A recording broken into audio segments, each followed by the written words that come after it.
Isn't she beautiful? Oh, hi. Hi. Sorry, didn't see you there. It's me, Laith, from the EU5 announcement video. Ironically, so cool. I played EU4 on release, and now I'm in the announcement video. You don't understand how hyped I am, chaps. It's dream come true, honestly. Anyway, I need to be professional. I've only got 30 minutes to make this video. So let me be clear. This is not a sponsored video. I get to say whatever I want. I can say things like, I don't like the diplomacy interface in Europa Universalis 5, and Paradox can't touch me, I hope. And I also want to make it clear that this is a work in progress build. A lot of things are going to change and develop over time. So it's more of like a first impressions, first look. And Paradox does want your input. They want my feedback, your feedback, so they can make the game better. That's the whole point of this. When I was told I only had 30 minutes, I wasn't sure exactly what kind of video to make. Do I make just a pure review and impressions? Do I make a gameplay video? So I decided to do everything. I've broken this video up into parts so you can navigate through with timestamps. The first part is going to be a mild tutorial / explainer because there's no point me diving into gameplay and explaining how I feel about it without you understanding how the game actually works. For the second part of the video, we're going to be diving in with some actual gameplay so you can see how the game feels, plays, runs. I'm actually allowed to answer your questions, so if you have any questions about Europa Universalis 5 or the gameplay or anything, leave it in the comments and I'll be sure to answer them. The final part is going to be my current thoughts, both good and also bad. Like I said, this is not sponsored, which means I get to be critical of the game, even though I was in the announcement trailer, and so if I go missing, check Johan's back garden. But on a serious note, the announcement video was so cool to film. I'm going to release a video just on the process of that. So make sure to like the video and subscribe. More EU5 content will be coming out in the next couple of days. But for now, and for the first time on YouTube, welcome to some Europa Universalis 5 content. Ladies and gentlemen, it gives me great pleasure to welcome you to Europa Universalis 5. First off, let's check out the maps because that is what you're here for. So as you can see, we have every single map mode imaginable here, from the current political map mode to things such as population, well, things like a food map mode. We've got things like markets and many, many, many more besides all of that. There's a lot of information that you can sift through. So let's settle in, and I'm going to get you to grips first with how the game actually works. There's no point me discussing EU5 without telling you how it works. Or at least how I think it works. It's not exactly a wiki, chaps. I can't just go onto YouTube and Google how to play EU5. I've had to learn this on the fly. Right, chaps, welcome to the Kingdom of England. Before I talk about anything else in Europa Universalis 5, I have to talk about the population.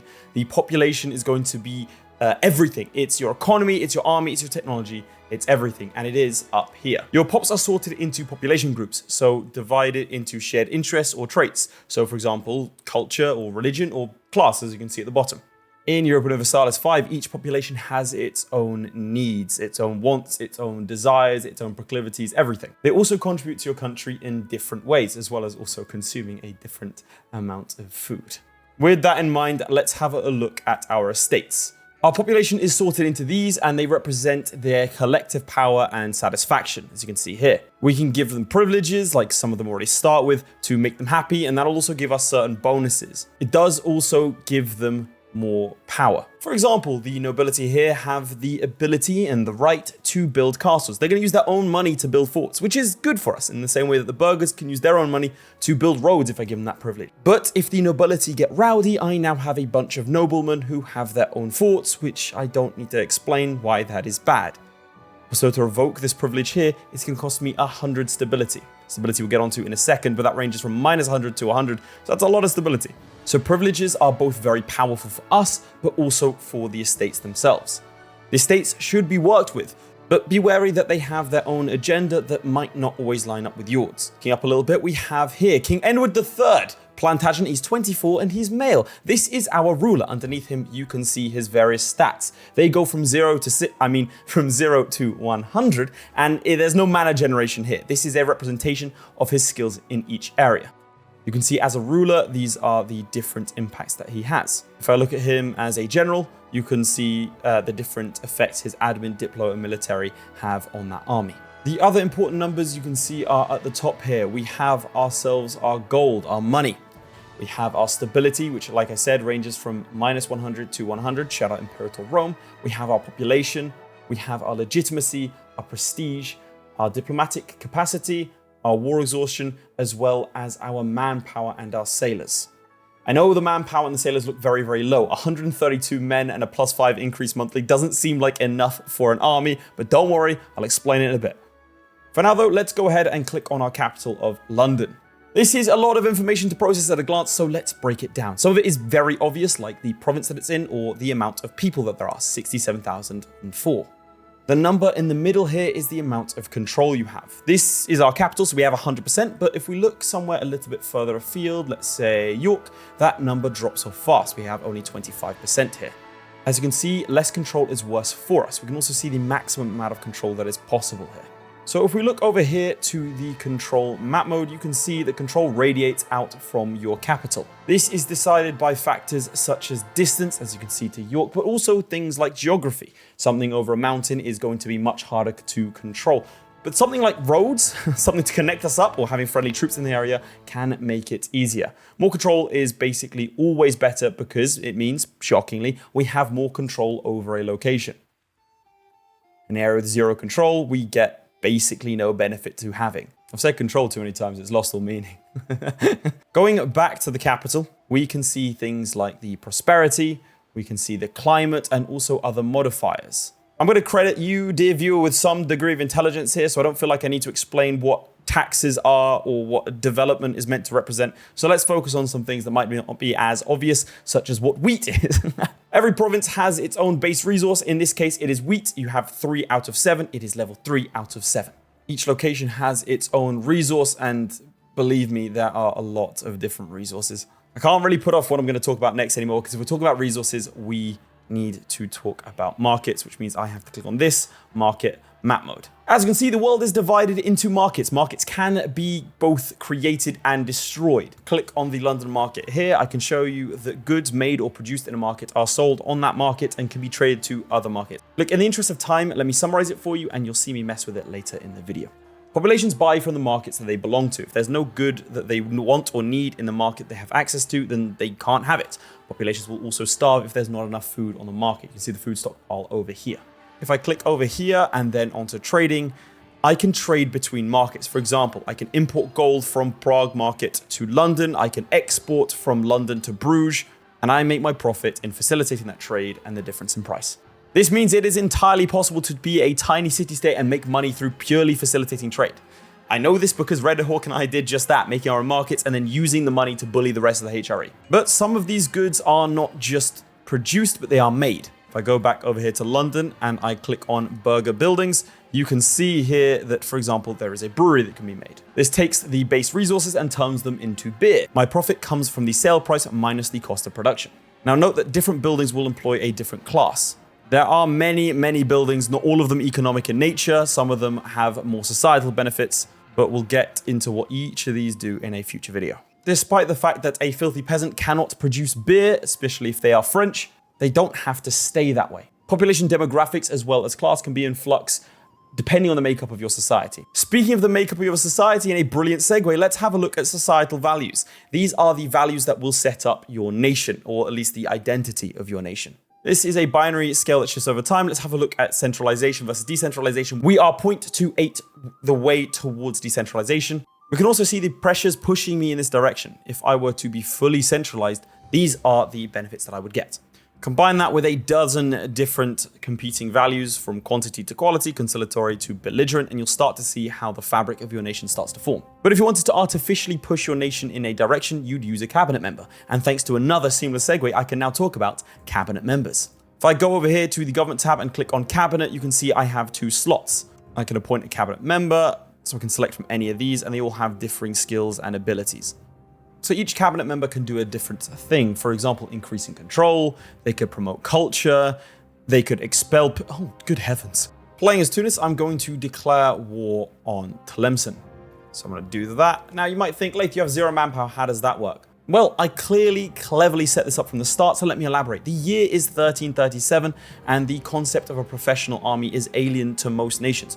We rely on levies. We are going to be raising these guys up now, and they actually come straight from the fields, which means we are fighting with our population, with our economy. If we lose a lot to attrition or we lose them to a stack wipe, that's fewer men working the fields, and so it'll have a lasting effect on us going forwards. If I wanted to produce a professional army, I could recruit regulars, but I'd need to build a sergeantry. I need to build one of these military buildings. That will then create manpower and the ability to create professional troops. I can select the composition directly. For now though, we are going to be using our guys with pointy sticks. Armies need supplies. More complex armies, like professional armies, need different supplies, but everyone needs food. I currently have 0 food capacity. As you can see, my army brings its food from a source, in this case, the closest possible town to the border. This means if I were to dive all the way into Tlemcen, I'd have supply issues quite quickly. However, right here next to the border, I'm not suffering too badly. Essentially, war in EU5 is balancing what you can do and what you can sustain. For example, I could dive straight for some sieges and hopefully get a quicker war in, especially if I have things like cannons, which might be preferable to me if I don't have the economy for a longer slog, a war of attrition. A better trained, well-equipped army will damn near always beat a bunch of peasants with sticks, so bear that in mind. Or in this case, 11,909 men with sticks will beat 461 men with sticks, pretty much instantly. So we've got 59% war score, so we can go ahead and take a bunch of territory. It's worth noting I can't take territory that I haven't occupied. Personally, I'm not a fan of this feature. I'll talk about this kind of stuff as well as more stuff that I like and dislike about the game in the impressions section of the video. So I go ahead and send my demand. So new territories need to be integrated. This will happen over time, but I can assign a cabinet minister to speed things along. This is the most basic of overviews of EU5 you can possibly get. I'm trying to hit everything all at the same time. Like I said, I am pressed for time here, so I can't go into things like international organizations, or a deep dive into trade and trade capacity, or even situations like the 100-year war that's going on, or even the Black Death, which are very mechanically relevant. Or even look at this. This is the balance screen. I didn't even show you what this is. You can see the taxation of different states, the expenses to help stability or legitimacy. I don't even have time to focus on the military and the various ways that you can set up your armies and blitz your enemies, or even show you how Hawk and I, as 2 city-states, took on Austria, Brandenburg, Bavaria, and Brabant all at the same time, again as 2 tiny one-province minors. But don't worry, in future videos, I'll go over these things in detail, so make sure to like the video and subscribe, and I'm actually allowed to answer your questions, so put them in the comments and I will address them. For now though, let's dive into a game so you can see what this is like in motion, and after that I'll go through what I like about the game and what I think needs improving. I've been assured that Paradox won't blacklist me for this, so hopefully me being critical won't result in that. I'm sure it won't. Today we are going to be playing as Serbia. Some of you might be confused. Laith, why aren't you going for the Byzantines? Laith, why aren't you going for Tunis? Why aren't you going for England? The reason I'm going for Serbia is to my own detriment. If I want to view farm, I go for the Byzantines. If I want to min-max, I go for something else. The reason I'm going for Serbia is because I think it is a decently casual, friendly nation. I don't want to be min-maxing and showing you 100% how to play the game, because that doesn't help you if you're a casual player. And so, today, for this game, I'm not going to be min-maxing, I'm just going to be playing quite casually. First things first, I am going to be trying to whack up stability, because I want people to be stable. And we're going to tax everyone to the max. Give me your money. Another thing I'm going to do off the back is I'm going to create my own market. I'm going to create one right here in my capital. All right, it's cost me all of my money. And frankly, it's just because I like the idea of having my own market. Now, we have a lot of pops we need. We have a lot of unhappy states, a lot of unprofitable buildings, a lot of problems in Serbia. That's also an insane ruler. So first up, let's give ourselves some food production in agricultural cultivation and some autocracy. And then we're just going to hand out a bunch of privileges to make my states like me. Rivals, let's kill the Byzantines, I think. We'll go after the Hungarians. I think we'll also go after the Bosnians. All right, we're going to stabilize our country for 1 cabinet action. The other one is going to be to increase control in our most populous area over here in Vardar. So I want a high military guy for this and a high admin guy for this. And away we go. Speed 5, as always. Don't care if it's EU5, EU4, CK3, Imperator. I will play board games. I'll be playing Monopoly. I'll still play on Speed 5. Hostile pirates. Okay, I've never seen that before. I don't know how to deal with it, so we're going to ignore it. Okay, there's the Turkish threat, which means the Ottoman situation has arrived. That doesn't really threaten me too much, because if I fight the Byzantines, the Ottomans are likely to give me money. And here's another reason why I wanted to play as Serbia. We actually have some flavor here. We have the making of a legendary figure, and his steady hand will set forth and take what is rightfully ours. So, if we get the conquest of Upper Macedonia, Lower Macedonia, and Chaldiki during the life of our king, we become an empire and we get our own international organization. So, we are going to do that. And in fact, we're going to do that immediately. I can also call in the Bulgarians, which I'm going to do. Let's declare the war, and we're immediately at war with the Byzantines, and let's raise our levies. I need to do this, give them militias. I give the peasants militias, then there's more of them to fight for me. I'll let them migrate as well. All right, hopefully the Bulgarians can beat the Byzantines for me. At least they'll run to Constantinople. So morale goes down. as you move, which I kind of like. It means you can't just like charge in from a distance, or at least if you do, it's a bit of a Hail Mary. And our king himself is going to lead it. There's 92 men. I like how it's represented as just one dude. Hey, he's running. He's gone. Our first fight. Here we go. 92 men versus 5,700. I think we're defending as well. We are defending. Lovely. Well, there you go. He's gone. I think Epirus is coming as well, actually. All right. It's 1,000 men. That should be fine. Okay, we can actually see the battle screen here. In fact, let me slow it down. I'll let you have a look. I kind of want to keep playing, but I'm not playing for me. I'm playing to show you, chaps. And because I'm playing to show you, I'll let you know what's going on here. So we have our different morale. These will go up and down as more units get involved. We have our reserves. We have our different infantry. There's a lot of stuff to do with initiative as well as to how this sort of stuff works. So we can see here, we have 5 of our guys fighting one of theirs now. So they lost 1,000 troops. We lost 36 to balance out this unit. Make sure all flanks are good to go. And battles are very quick when you're on the higher speeds because they only take place over a matter of hours. All right, and that's their army basically all done. I found I generally want to be fighting their armies before trying to siege. So they have like 3 forts. They have Adrianople, they have Constantinople, and they have Larissa down here I need to go deal with. Please win that. Oh god, Bulgaria. That's, to be fair, that's a lot more Byzantine troops than I was expecting. Okay, we're going to fight them ourselves now. Should be fine here, and we'll do a lot of damage to them. Unfortunately, we'll also take a lot of damage. So we took 2,500 casualties. We dealt 4,000. So we basically eliminated that army at the cost of our own. How? Bulgaria, where? Did the Bulgarians get stack wiped? Oh my god, they did. They have 13 troops. How did they die? So I've had a massive increase in income because I'm manually doing my trades. So army sizes don't have to hit a certain threshold, which means we have one man, one infantry unit. He's going to run around and do things himself. All right, I think that's victory to me. I mean, we have essentially everything we need. So what the AI thinks we should do. It wants me to dismantle fortifications in Constantinople. Very cool. All right, we're going to take Central Macedonia. We're going to take Chalkid. We're going to take there. It's a good amount of antagonism. It's essentially aggressive expansion. I think we're okay. I mean, they'll give it to us. I don't really see a need in fighting on. Let's do it. Cool. And Lower Macedonia is starving. That's okay. They'll get over it. A lot of those guys are still in the Constantinople market, which I don't like. So what I'm going to do now is essentially mess around with these trades. Then I sort out get as much profit as possible, basically. You can see all these guys have now suddenly joined us. Market traction is towards us, which is good. Ah, there we go. Dawn of a new empire. Fantastic. So we we become an empire, we gain antagonism, but we get a new autocephalous patriarchate, which means that we're on our own little international organization. Sorry, that's it. Did I say 1427? You know what, buddy? You just focus on increasing control. That's what you're good at. So we're now called the Serbian Empire, which is nice. Those of you wondering, well, the reason I don't do the missions is because I don't, like, these serve to kind of guide you. I don't really value the bonuses that they give you.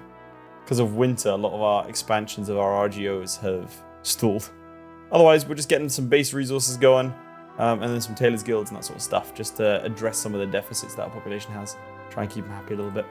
As you can see, some resource gathering operations are missing employees. The reason for this is because they died in the field.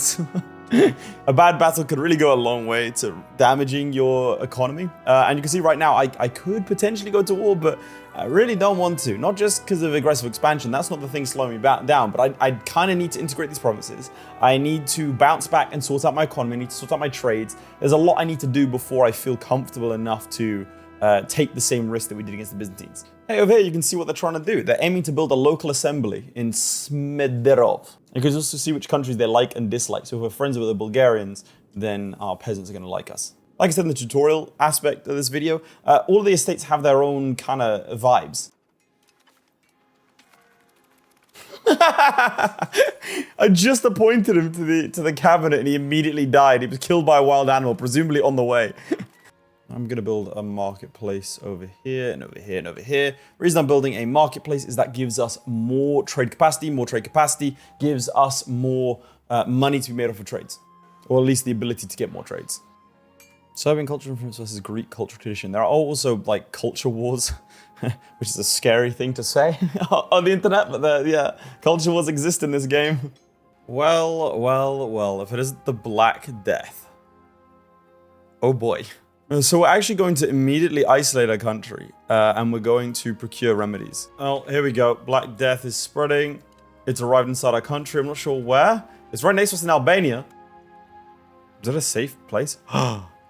This place doesn't have any plague. Neither does Nis. Black Death only has its hold, its greedy little paws in one more place, and I think it'll be done by the end of the month, for us at least. In total, it's claimed 140 million people, 36 million that are coming from the Great Yuan. The Byzantines had it not as bad as, well, actually, I think they roughly did have as bad as we did. They started with 800k and dropped to 500k, a third of the country died. We also had about 30% die. Oh, I'll take 300 ducats, yes please. But we're in a good place to kickstart our economy once more. You can see that our income didn't really drop, and that's because I make most of my money via trading at the moment versus my own tax base. See here, trade income is 130 or 100, over 100 ducats, whereas our other taxation's not really that much. So we now have to wait for all areas of the Black Death, all these little dots, to disappear for the situation to actually end, which I'm not a fan of. And speaking of things I'm not a fan of, I think that will conclude our gameplay portion of the video. And now we'll move on to my sort of final thoughts, what I like about the game, what I don't like about the game. I'll give more in-depth detail in future videos. Welcome, you've made it to the unfiltered Laith opinion portion of the video. Paradox isn't sponsoring this. They haven't been able to tell me what I can and can't say, which means I get to say some things that I like and some things I think need to be addressed.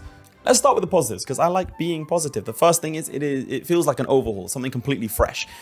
One of the main criticisms, pre-criticisms, which doesn't even make any sense, that I was seeing online is that people were concerned it was going to be EU4 It was going to be Europa Universalis, but with fewer features than EU4. I don't think, and you can tell by looking at this video, anyone can ever complain about that. This is a completely different game. You could just call it Europa Universalis, and I think it might be more apt than EU5. I think it borrows a lot of mechanics from a lot of other Paradox Grand Strategy games. I think we're seeing a culmination of all of these different things. I think that was the aim going forward, having spoken to the devs and to Johan when I was filming the announcement trailer. And that was always the idea, and I think that comes through beautifully. I really do like that. I think dynamism is at the core of it. And my favorite thing to do and favorite aspect of Grand Strategy games is building a national identity. And I don't think any game is going to come close to what this game will be able to do. What with the selecting of text, what with the selecting of different aspects in terms of an age, with the different societal values. I think it's incredibly dynamic and customizable and changes throughout the course of the game, so you have a sense of that story. And I think that's quite important, because this is not a game to blob or where you're just painting the map. It is more a story. Think CK3 in terms of something bad happens and you bounce back. And I think that was one of the big ideas behind having the Black Death devastating and early on.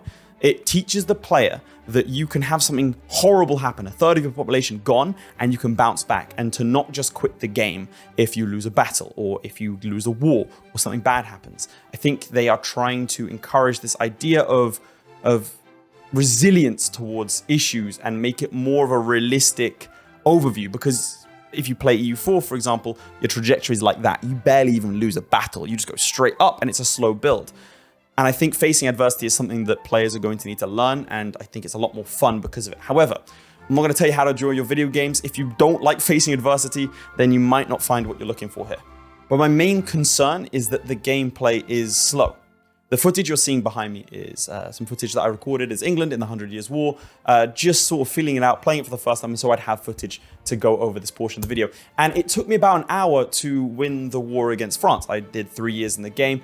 It took me a long time, and it was a stomp. France was busy elsewhere, and so I took an opportunity to seize on that. And yeah, it took a phenomenally long time. That's because there are so many moving parts, so much you have to consider. That isn't in itself a bad thing, but it can get a little tedious. And the answer to that is the automation system, which I think is a great idea, especially if you're trying to learn the game. I certainly switched it on while I was trying to learn. The problem is that you can't tell the automation system what you want to do. It doesn't know. It's going to pick what the AI thinks is optimal. And so if you're building towards something, or you're trying to maximize money or a certain aspect of your economy, then it doesn't do what you want it to. But let's not just sort of moan and say things I don't like. Let's be critical about this. What do I think could be improved? What aspects? Well, firstly, I think, and this is a bit of a microcosm for me, I think that the idea that you have to take a province in order to take it in a war, you have to occupy it to take it in a war, I don't like it at all. I think it slows down things a lot. I think this is a balancing act. You can't just say, okay, well, you've won 3 wars and you haven't occupied any territory, and you get everything, but I don't like that as a core mechanic. You can, of course, no CB unless you're in the HRE, which slows HRE gameplay down. I think this does need to be retooled as a priority. I don't like that I'm being slowed down by my inability to get claims. It feels very slow. And speaking of all these different things interconnecting and slowing you down, if you're a new player, I think you're going to struggle a lot. There is no tutorial right now. So I personally had to try and teach myself how to play the game. You're talking to other content creators. We're like trying our hardest. And to be clear, a lot of us, this is our full-time job, so we have the time to invest. I think the tutorial that comes into this and the tip system has to be perfect or approaching perfect to be able to tell new players what to expect and how to play the game. Currently, I think the mission system does that. You'll see in my gameplay that I didn't really touch it. I was hoping for more of an Imperator system, which is a bit more dynamic and adds a lot of flavor. However, the mission system right now, I don't even feel like taking a mission because the time taken to complete the missions and the investment I put in doesn't really do anything for me in terms of the rewards I get. I do feel like right now they're there to teach players how to play versus any sort of benefit, which I'm not too much of a fan of because I think missions could add quite a lot. The resounding dominant opinion amongst the content creators that I've spoken to is that the game is more fun after 20 years than the first 20 years. The first 20 years are a little bit of a slog, and I think that's quite damaging. I think a lot needs to be done to help speed that kind of that initial process up. So now to my concerns going forwards. What do I think could potentially damage this game?